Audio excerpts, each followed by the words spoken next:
Hey trainers, Alec Ham here with some more Pokemon video magic, and this is my second time recording this video, so hopefully all of the technology works together here, but maybe that explains why there was a bit of a delay after the Johto Cup came out before I had a video. In any case, as I kind of alluded a moment ago, I'm going to be talking about the Johto Cup, and believe it or not, I had this video footage with Ampharos, which is going to kind of be one of the focal points or highlights of this particular video, well before Ampharos was getting covered in a lot of other videos that are out there, but I was slow in getting it uploaded and had to record this several times. So anyway, in case you have not powered up an Ampharos, or particularly a Shadow Ampharos, which is what I'm going to be highlighting in the video here, maybe this will inspire you to do so, as Ampharos has a lot of great coverage on the meta. And of course, I am also going to be rocking a shiny Community Day Jumpluff, so we can see the move Acrobatics at work firsthand. So without any further ado, we will dive right into the battles.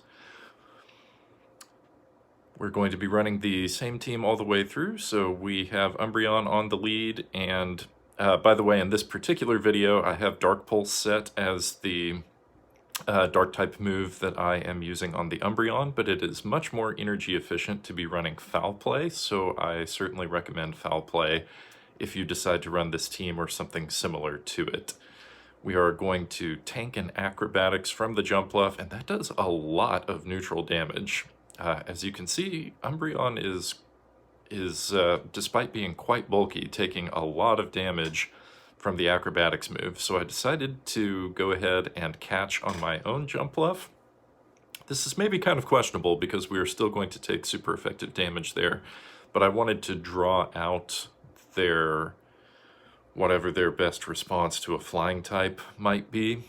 And here we go. We have a Steelix, and a shiny one at that. Gold Steelix is very, very cool. Now, so this is another like iffy decision that I made here. I decided to shield, and that's specifically so that I could get the energy ball through. If I didn't already have the move loaded, I probably wouldn't have shielded, and it would be nice if we could farm down, but it's, yeah, it's not going to happen there. At least in this case, I don't have to worry too much about bringing in the Umbreon because they didn't really have time to get to an Earthquake. They just had time to get to a Crunch. So, our little friend Umbreon is going to build up some extra energy and get to the charge move, and they finally use a shield. That took long enough. So I'm going to let the Umbreon go, and we are just going to count on Shadow Ampharos to be able to close out this match. Shadow Ampharos is going to be doing lots of neutral damage with those Volt switches, and Ampharos, even though it resists all of the moves coming off of the Jumpluff, it is very glassy, so it really does not want to tank an Acrobatics, right? We do get that final shield by over-farming and pretending like maybe we had a bigger move charged than what we did. And actually, I kind of lucked out here because the moves on the Lantern are more or less going to be resisted as well.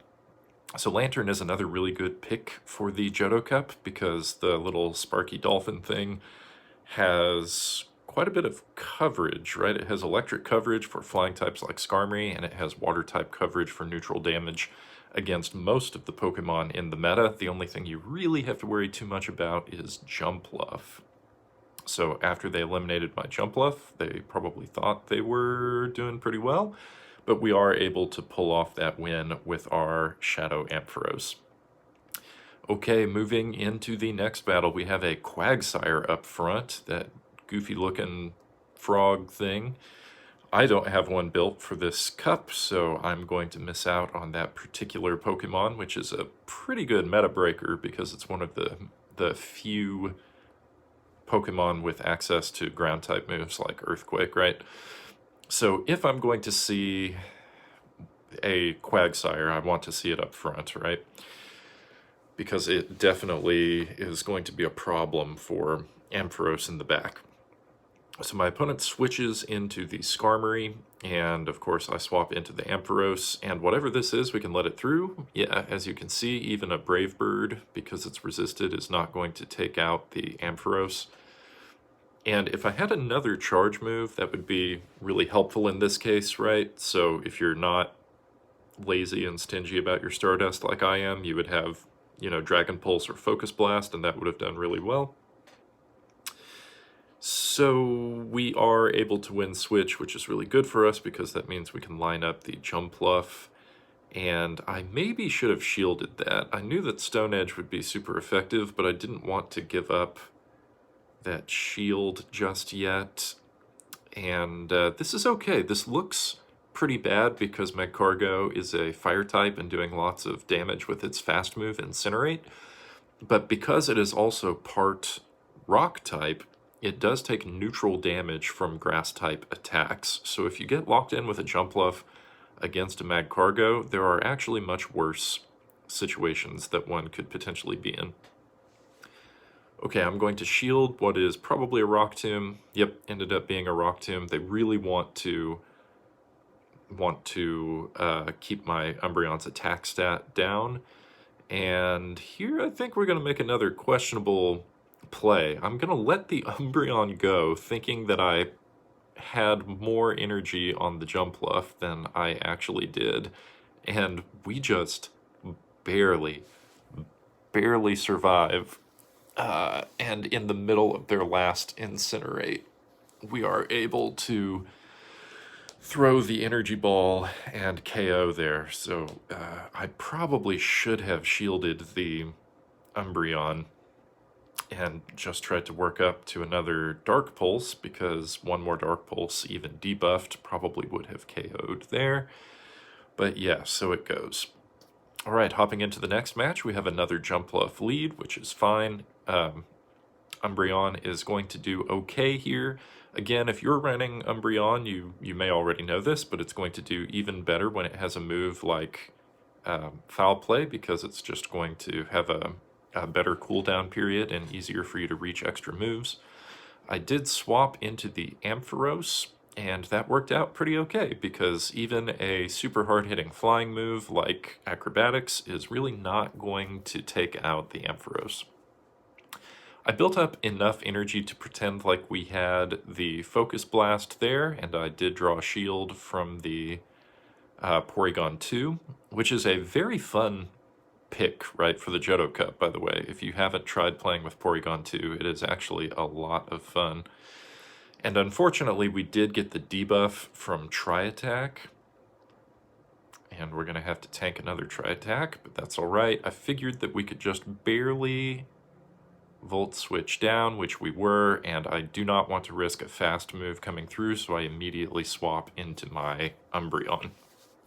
Now the goal here is, of course, to try and snag that last shield from the Jumpluff, and ideally, whatever they have left in the back is going to be weak to electric type moves, so let's just hope.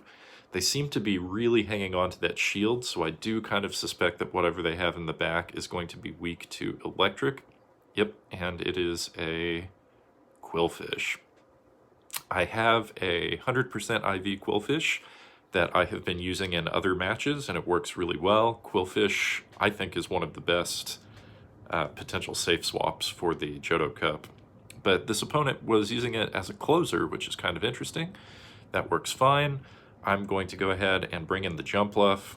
Again, this was a risky situation because I was hoping that they would dump all of their energy, which they did, but it didn't KO the Jumpluff. I was thinking that they would one-shot me with the Sludge Wave, but fortunately, they had to throw the rest of their energy to take me out before they reached another Sludge Wave, so or before I reached an energy ball there. So they had to throw their Aqua Tail first. That got rid of their energy, and we were able to come in and throw the Thunder Punch with the Ampharos, and that was good enough. It was enough to take out a, like, 70% health Qwilfish there. Okay, hopping into the next match, we have another Quillfish, and actually my other two Pokemon do a little bit better against Quillfish, even though it's kind of shield dependent with the Jumpluff and everything, but because this is a fairly neutral matchup, I'm going to stay in at least for the time being. Quillfish is pretty glassy compared to Umbreon, and it's going to take a lot of Aqua Tails in order to take us out. So they swap into a Skarmory, and Skarmory is a very strong Pokemon in this meta, but as we know from earlier in this video, it is going to struggle really, really hard against the Ampharos. Even Shadow Ampharos can survive moves like Brave Bird, so we are able to actually Volt Switch down, and we come out with 2 Thunder Punches loaded, which is really, really good. So we're going to go ahead and throw that first Thunder Punch. That was a blind throw. It is an Umbreon, so we are going to go ahead and throw the second. And again, if I would have had Focus Blast, that would have been unshielded, and we would have just taken out the Umbreon, which would have been nice, but that's all right. Okay, we are going to hop in with our own Umbreon, and I thought I would go ahead and shield, and then tried to farm down with the Jumpluff and just did not quite get it. I let that through thinking that Jumpluff would be bulkier than that. I mean, Jumpluff is a fairly bulky Pokemon, right? But then I remembered it's not just grass, it is grass flying, and so it is taking double or triple super effective damage there, right? Which is not great. So I just have to hope that this Umbreon doesn't have Last Resort, and it looks like they were throwing a Foul Play, so that is optimistic. You know, maybe they do not have a neutral move. They shielded just in case we had a neutral move, so that made me think, okay, maybe they're feeling like they're in a tough spot. I went ahead and shielded just in case they were trying to fake me out by throwing the Foul Play, and then, you know, maybe they would sneak in something like a Last Resort. But it looks like they're going straight Foul Play, which makes me think that their other move is probably Psychic, the recent Community Day move. So I'm going to throw the Last Resort to chip some extra damage, and I don't need a full Last Resort to KO here, so I just go for the cheaper move, which is Dark Pulse, and we just narrowly took out that Umbreon there after essentially sacking the Jumpluff, which I did not intend to do. But I'll remember next time that Ice Beam does stupid amount of damage to Jumpluff. Also, I haven't seen that many Quillfish running Ice Beam. Usually it's the Aqua Tail Sludge Wave combo, but there are some variations, so we'll see. All right, this is the last match, and Shadow Granbull is bad for my whole team. Bad for my whole team.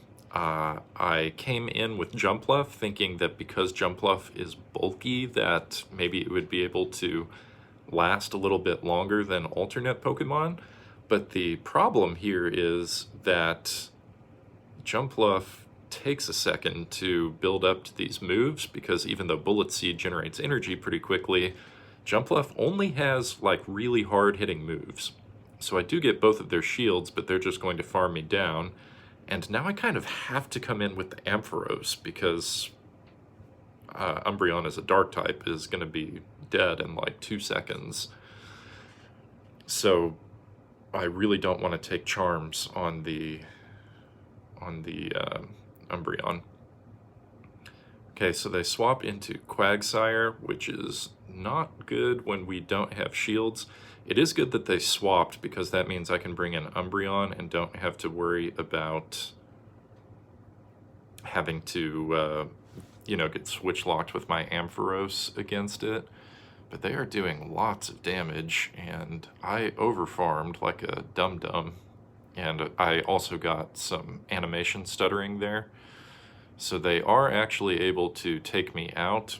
We know that I got stuttering because I tried to throw after I overfarmed by 1, and then it didn't happen, and by the time the game caught up, it counted it as an overtap. So the only way that I had any chance there was to try and just farm down with Ampharos, but unfortunately the Quagsire resists the moves from Ampharos, and we were not quite able to make it. Even so, ended up with a 4-1 set using that team, and I have used that team for other battle sets as well, and it's been pretty successful. So I hope you enjoyed seeing Shadow Ampharos at work and also that shiny Community Day Jumpluff. If you enjoyed the video and the battles, I would really appreciate if you left a like. If you're not a part of the little community here I have on YouTube yet, go ahead and click subscribe. I hope to see you and hear from you in the next one. Until next time, trainers.